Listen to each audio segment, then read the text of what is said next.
Hello and welcome to the African Tech Roundup, episode 93. Now, this is where we round up the week's most important tech, digital, and innovation news from across the African continent. My name is Andy Demasugu. Thank you for listening in. Now, later on in the show, I'll be chatting with Nzwisisa Chidembo, a programmer, business analyst, and author of a new book called Exploring Consumer Adoption of NFC Mobile Payments in South Africa.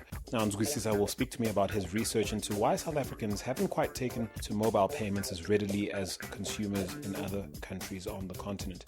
But before we get to that, we'll cover the week's headlines, which include Econet Group's Kwesé TV taking on DStv on the continent, the outgoing African Union Commission's chairperson appointing a tech advisory panel, and Jay-Z cashing in on the partial sale of his streaming platform Tidal.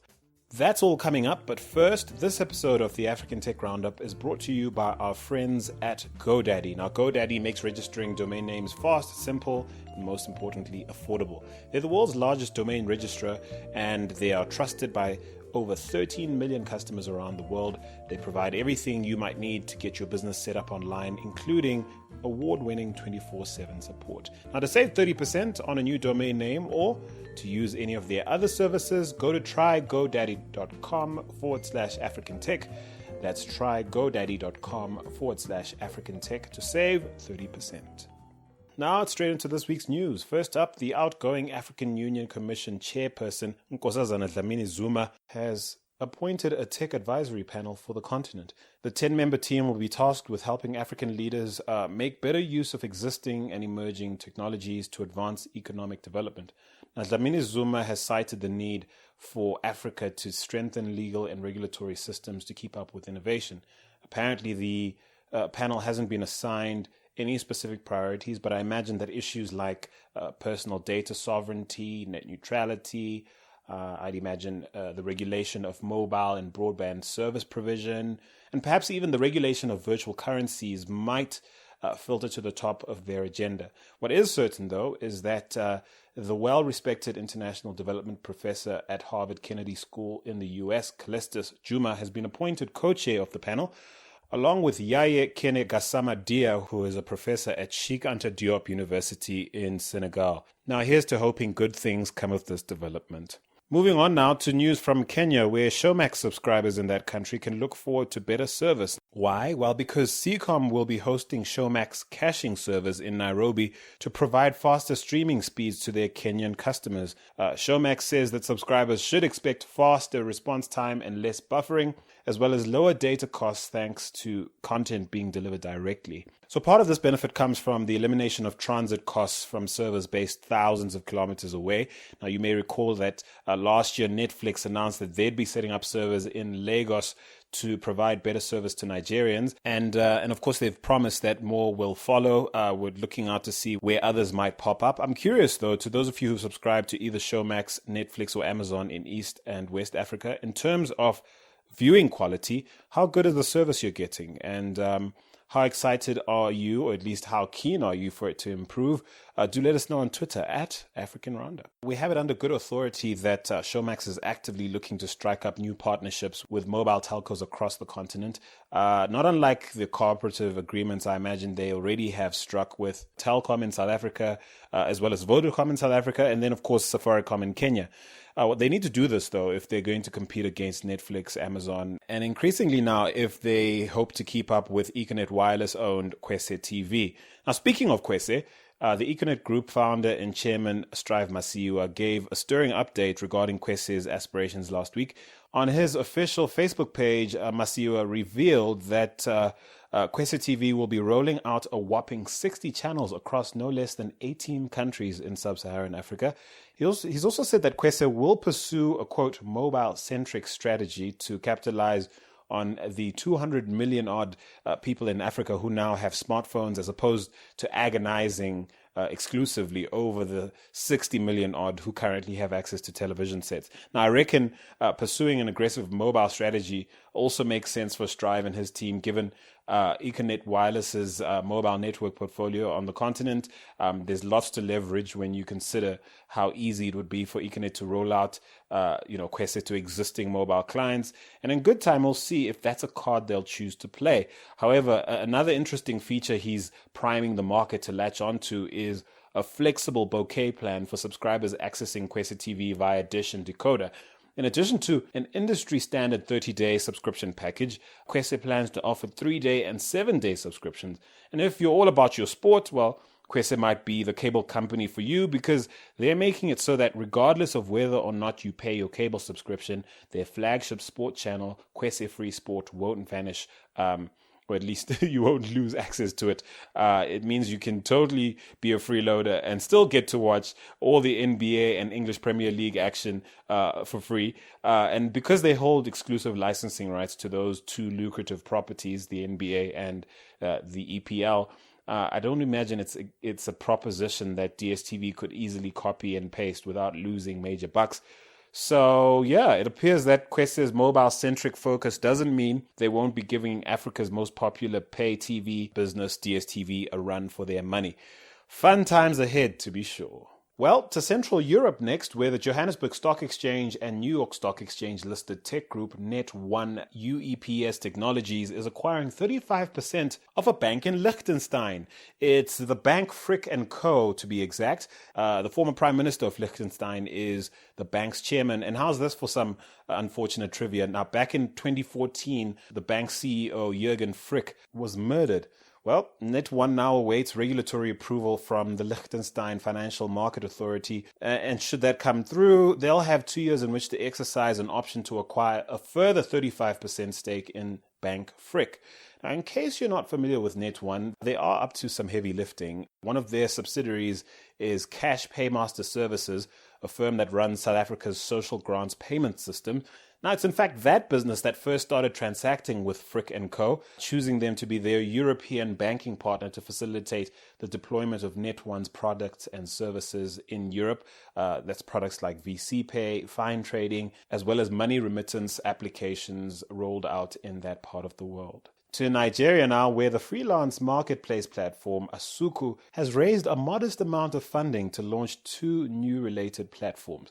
Asuku is an online marketplace for creative and professional services, which aims to connect freelance professionals to customers across the continent.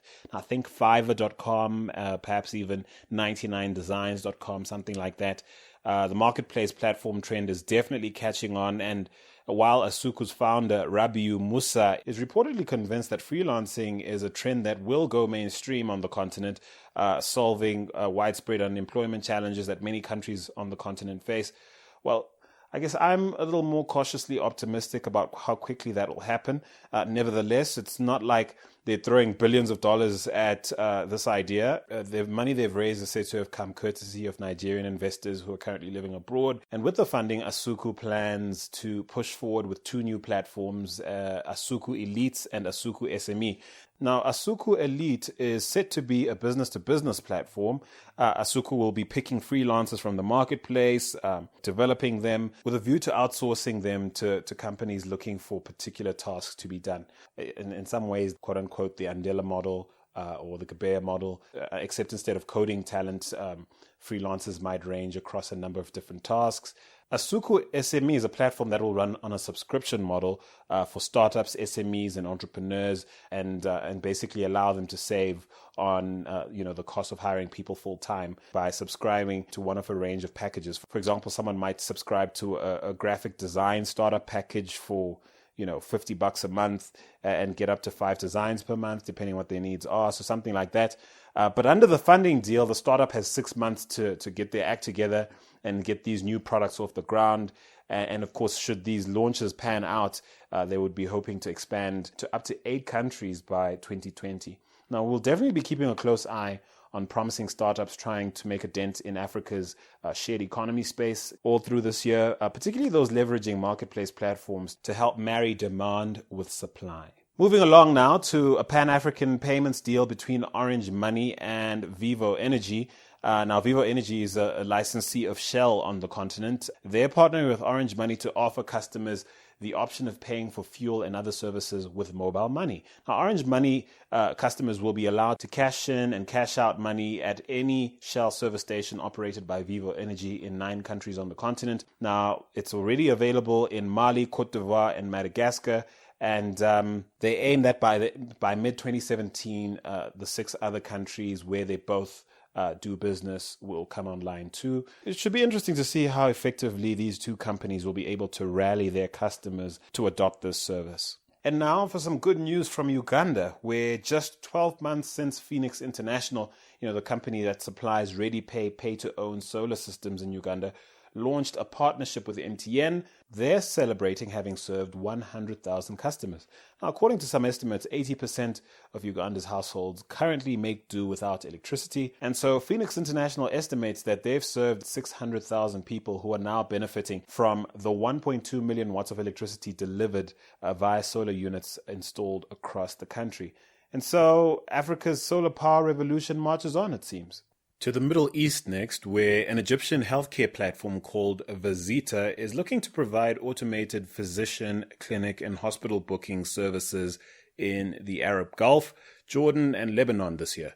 Now, according to the company's co-founder and CEO, Amir Bassoum, Vizita landed $5 million worth of funding from VC interests in the UAE, Sweden, Egypt, as well as Jordan. Now, they're not only looking to increase the 25,000 to 30,000 physician bookings that they're currently doing per month in Egypt, but raise those to at least 100,000 by the end of 2017. They're also planning to launch a home visit service, start carrying out evaluations of hospitals and physicians, as well as provide a price check service for customers. Now, the startup has so far managed to achieve a growth rate of 500%, and create a database of 3,000 clinics. They'll no doubt need to sign up many more clinics and physicians to the platform to sustain that growth, and that's probably why they're looking to the Middle East. Now, staying with North African news, a quick update on progress being made by the Egyptian ride-sharing service Careem, which is reportedly one of the few tech companies in North Africa to be valued at over $1 billion. Now, you might recall us covering the fact that they landed a cool $350 million worth of investment from new and existing investors late last year, and they're, of course, aiming to raise $500 million, so we'll see whether they make it all the way there. Nonetheless, the firm's co-founder and CEO Mudassar Shika has reiterated his ambitions to build on the progress they've so far made in just 4 years. Careem is now available in 50 cities across North Africa, the Middle East, and now Asia. This follows Careem launching in 3 Pakistani cities, namely Islamabad, Karachi, and Lahore. Their launch is also planned for 3 more Pakistani cities, Peshawar, Hyderabad, and Faisalabad, but only the quote economic service will be made available in Hyderabad and Peshawar, while the quote business service will be launched in Faisalabad. Now for some international news to round things off. Jay-Z has sold a 33% stake in his Tidal music platform. He sold it to the mobile network Sprint for $200 million. Now, the deal has been seen by some as a timely lifeline for a business that hasn't had an easy time keeping up with Apple and Spotify in terms of acquiring and retaining paying customers. Now, the pressure is definitely on for Tidal to work things out, because word is Spotify will be going public later this year, and Amazon and Apple remain well positioned to sign up new subscribers. So, yeah, it's pretty much TikTok for Tidal. But Jay-Z will no doubt be relieved to have made a return on the initial $56 million investment he made when he bought Tidal from the Norwegian firm Aspiro back in 2015. And now the latest transaction with Sprint has raised Tidal's valuation to a new high of $600 million. Now, it remains to be seen whether Tidal is actually worth that much. It also remains to be seen whether Sprint's investment will help attract further investment, and more importantly, whether a strategic partnership with one of the US's largest mobile networks will have any positive effect on Tidal's fortunes. They also get the benefit of having Sprint's CEO join their board. And so it'll be interesting to see how Tidal and Sprint package their services, and to see whether or not Tidal will become a default service across the Sprint network. And then finally, Apple has joined Amazon, Google, Facebook, IBM, and Microsoft to form something called the Partnership on Artificial Intelligence. Now, it's a research alliance that was first struck in September 2016 to establish ethical guidelines and cultivate transparency and privacy around the study and use of AI and machine learning. Now, Apple got tongues wagging last year when they didn't come to the party right away, of course, living up to their famous reputation of maintaining the utmost secrecy. And of course, it could be argued that a lot of their success has been due in part to their market leadership in the area of AI, a position that many now consider them to have lost in recent years. Nonetheless, I'm no conspiracist, but there's something about the sheer power of this grouping that makes me nervous. This despite the fact that they've said that one of their key objectives is to develop best practices and educate the public around AI in critical areas like healthcare and transportation. They're also looking to tackle the potential for biases in AI that have been found to lead to gender bias and racial bias.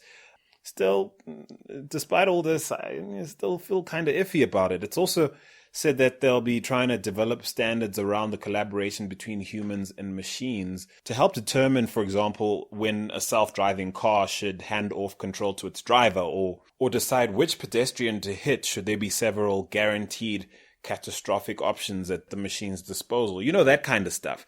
Look, there's part of me that's kind of sitting here trying to work out why this whole thing makes me uncomfortable, and I guess I'm just old-fashioned. It's alarming to realize how much power I, and indeed we, all continue to hand over to powerful tech firms like Amazon and IBM and Google and others. I mean, we trust them to basically run our lives and to a large extent run the planet. I don't know. How do you feel about it, though? Are you completely at ease and ready for an AI-driven future led by Apple, Amazon, Google, Facebook, IBM, and Microsoft? Or do you miss the days when VHS tape recorders were cutting-edge tech? Let us know what you think on Twitter @African Roundup, or drop us an email via hello@africantechroundup.com. And so now, as promised, I'm about to share part of a chat I had with Ngwisisa Chidembo, a programmer, business analyst, and author of a new book called Exploring Consumer Adoption of NFC Mobile Payments in South Africa. I'll be speaking to him about his research into why South Africans haven't quite taken so readily to mobile payments as consumers in other countries on the continent. Take a listen. So last year saw the high-profile failure of M-Pesa in the South African market.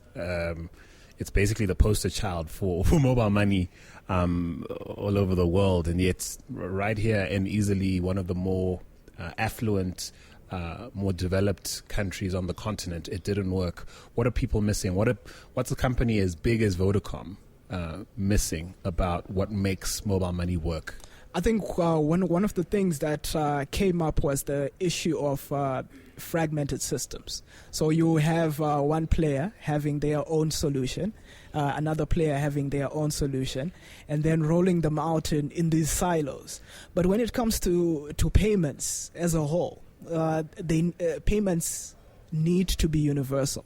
So, for instance, you wouldn't use Visa if it was only accessible when you're in Guatemala.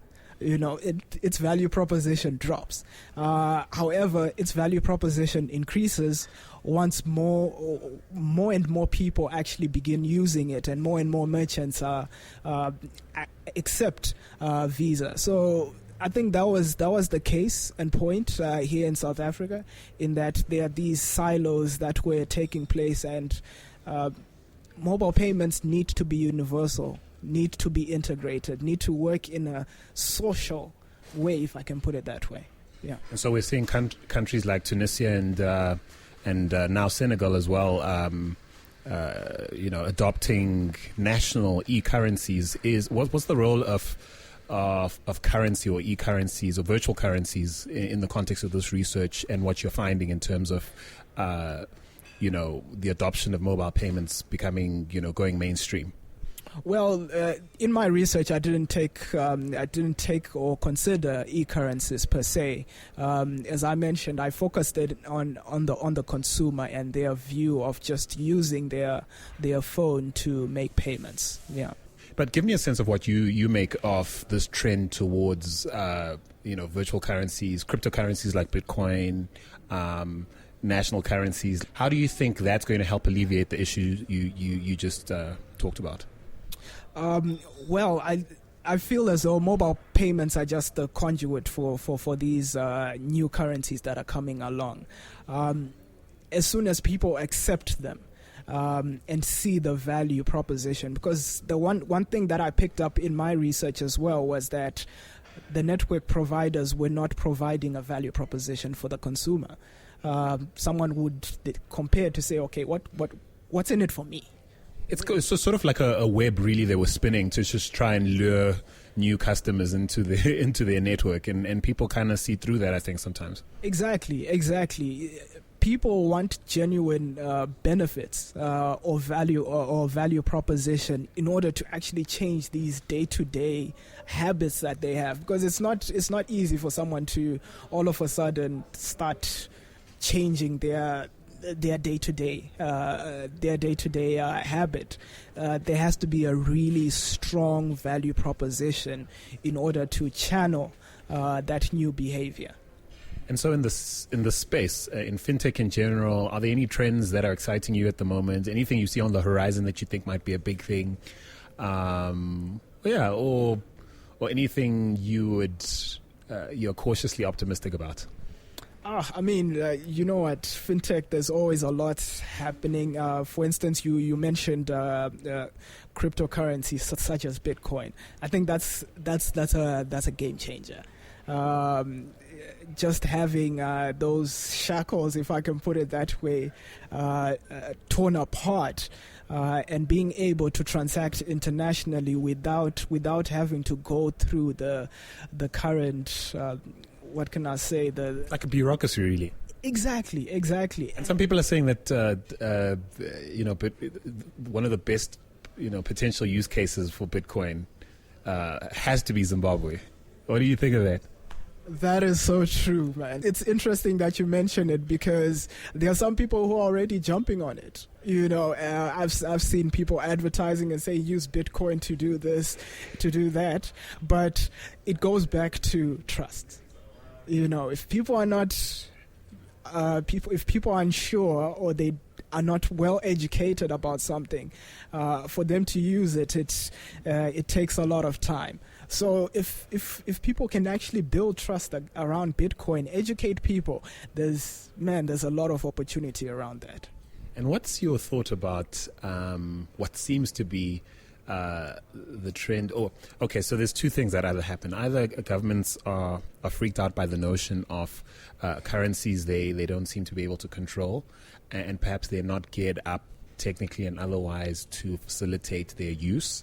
And so we see what I perceive as sort of governments acting to block them, like what we've seen recently with the Nigerian central banks, warning against the use of virtual currency and that kind of thing. And then we see wholesale adoption in the case of Tunisia and Senegal, where where governments are probably taking a much more active role in the monetary system. One that we're taught in economics ought to be independent from fiscal policy. We're seeing governments take a far more hands-on role in participating. What red flags or do you anticipate, given the two dynamics, these two extremes? That's something that I'm actually focusing on right now in my PhD studies, looking at the ecosystem of a market, and then looking at the approach that the regulators take. From my initial studies, it's very clear that when the regulators take on an approach of controlling or trying to put together regulations before the actual concept has grown, that the growth is limited drastically. When the regulator takes on an approach of, okay, we are hands off, we'll be monitoring, let it grow, then later on put on restrictions or put a framework around the concept tends to mature and grow faster. So definitely, because of these two different approaches, at the end of the day, it might actually mean that one country will have better economic growth than the other. Some countries are going to benefit, some countries are going to lose because of the approach. And so now, you it's really a fine dance you're talking about. There's, on one hand, a definite need for regulation. I mean, the regulators internationally have failed us before. The economic meltdowns of the past attest to that. On the one hand. On the other hand, too much regulation, like you say, or paranoia or fear-driven regulation is also not a thing, because it tends to stifle growth and innovation. A middle ground's required. How many countries on the continent would you say are ready to take that stance? You'll quickly find that there are certain countries that have more to lose than others, and some countries that have more to gain, or just want to throw that Hail Mary so that they can just leapfrog everyone else within a region. So you'll find that there will be countries, there will be certain policymakers who will be ready to hear these radical ideas and ready to implement them, so as to have an opportunity for their economies to grow exponentially. If I didn't know that the new virtual currency that many Francophone countries are considering to adopt, if I didn't know that France was involved in some way, I'd actually hazard that Francophone countries have a lot to gain in trying to shake perhaps what might be legacy chains tying them to obligations from colonial days. Yes, definitely. I mean, we live in a very competitive economy, very competitive world, and countries are looking to outstage themselves to bring in business, and this is just one mechanism or one lever that they can actually push on in order to make them look more attractive than their regional neighbors. So put your futurist cap on and imagine a future where the whole mobile payments thing is not being discussed in the context of innovation, but really in the context of the norm. How profoundly different do you think our world would be day to day in terms of that? And I'm talking like the mainstreaming of these networks. What would a country like South Africa or Zimbabwe or Ghana or Nigeria, Egypt even, look like when mobile payments are fully part of the fabric of life? For me, my picture is this. I mean, if we look at business, the fundamentals of business is having a product or service, having a customer, and having a way of getting paid.